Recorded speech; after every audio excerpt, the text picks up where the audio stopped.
Bonjour à tous. Alors, je vous fais cette petite vidéo aujourd'hui pour pousser un petit coup de gueule. En effet, en étant sur les réseaux sociaux, j'ai vu une annonce passer pour quelqu'un qui recrute pour faire des salons, entre autres un salon du bien-être, dans ma région en plus, la région Aquitaine.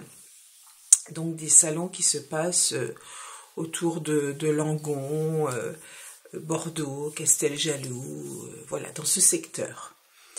Et dans l'annonce, on précise que le stand est à 100 €, tous les stands sont à 100 €, sauf pour les voyants. Le stand est à 200 €.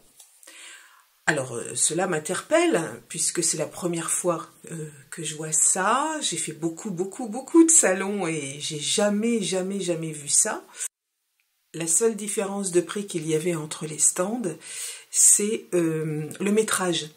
C'est-à-dire un stand de 2 mètres, un stand d'1 mètre, un stand de 3 mètres, voilà, selon la longueur du stand. Le prix diffère, ce qui est, là, pour l'emplacement, un petit peu normal.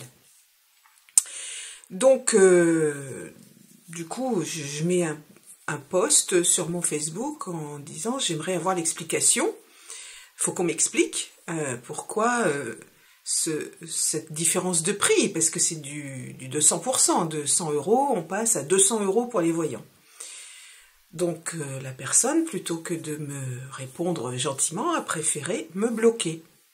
Bon, je dis « Tiens, c'est étrange ». Parce que voilà, on est sur une personne qui organise des salons sur le bien-être, donc souvent ce sont des personnes qui sont quand même dans la spiritualité ou dans la bienveillance, et là on est dans tout le contraire, c'est tout l'opposé. Donc une internaute, une personne qui me suit sur les réseaux sociaux a donc décidé de se faire passer pour une thérapeute, et elle a posé la question. Donc la réponse, vous allez la voir là dans quelques minutes.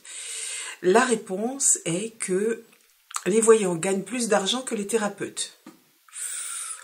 Ah ouais, donc là je me suis dit, là il y a du level, hein. Donc ça veut dire que si le voyant fait une prestation à 50 € et que le thérapeute vend son produit à 20 ou 25 ou 30 €, ok, donc on gagne plus d'argent, ce qui est totalement faux, puisque on ne sait pas déjà dans un salon, combien de consultations on va faire.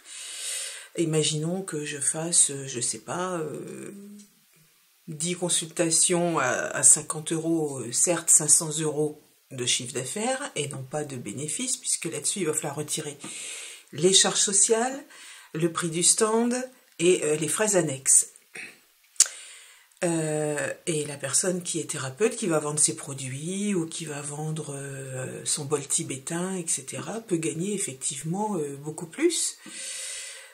Donc ça ne veut absolument rien dire, quoi. Je veux dire, c'est complètement démesuré. C'est comme si le camelot qui arrive sur le marché est boulanger, et on lui dit bah non, toi avec ton camion tu vas payer 100 €, et toi le boucher parce que ta viande est chère tu vas payer 200 € l'emplacement sur le marché. Je ne pense pas que les camelots soient d'accord. Et ben dans les salons c'est pareil. En tant que voyante, moi je suis désolée, je ne suis pas d'accord, et c'est de la discrimination. Depuis quand on catégorise un métier dans un salon pour le faire payer plus cher? Depuis quand? Là, il faut qu'on m'explique. Alors, cette personne, bien sûr, je me suis renseignée sur cette personne qui fait du magnétisme. Moi, personnellement, j'en fais pas. Et qui fait de la voyance. Peut-être qu'il a peur de la concurrence. Je ne sais pas, mais enfin, bon, si c'est le cas, un voyant qui a peur de la concurrence, c'est un mauvais voyant, automatiquement. Donc, l'explication qu'il a donnée à la personne qui s'est renseignée sous prétexte qu'un voyant gagne plus qu'un thérapeute, c'est du grand n'importe quoi. Donc, ça m'a mis en colère, effectivement. Donc, j'avais envie de pousser ce coup de gueule, et j'ai envie de dire aussi que il faut fuir ce genre de salon parce qu'on n'est pas avec un organisateur qui est dans la bienveillance. Quand on est dans le bien-être, dans la spiritualité, on est à l'écoute des personnes, on est dans l'aide aux personnes, on est dans la bienveillance, on est dans l'amour, de la tolérance, ce qui n'est du coup pas du tout le cas ici avec cette personne, avec cet organisateur. Donc voilà, si vous voyez ce genre de choses, eh bien, moi je dis fuyez, il faut arrêter d'être en soumission, dire oh bah oui, bah si, après tout. Non, non, non, non. C'est l'égalité, on ne catégorise pas un métier. Donc voilà pour ce petit coup de gueule. N'hésitez pas à me dire en commentaire ce que vous en pensez. Moi personnellement, ça m'a mis... Alors, j'étais même partagée, est-ce que c'est de la colère, est-ce que c'est du dégoût, est-ce que c'est de la tristesse? C'est un mélange des trois, je pense. Donc, voilà. Donc, fuyez ce genre de choses. N'hésitez pas, donc, oui, à me mettre en petit commentaire ce que vous en pensez sous la vidéo. Et en attendant, prenez bien soin de vous, les amis, et je vous retrouve très vite pour de nouvelles vidéos plus agréables. Je vous embrasse.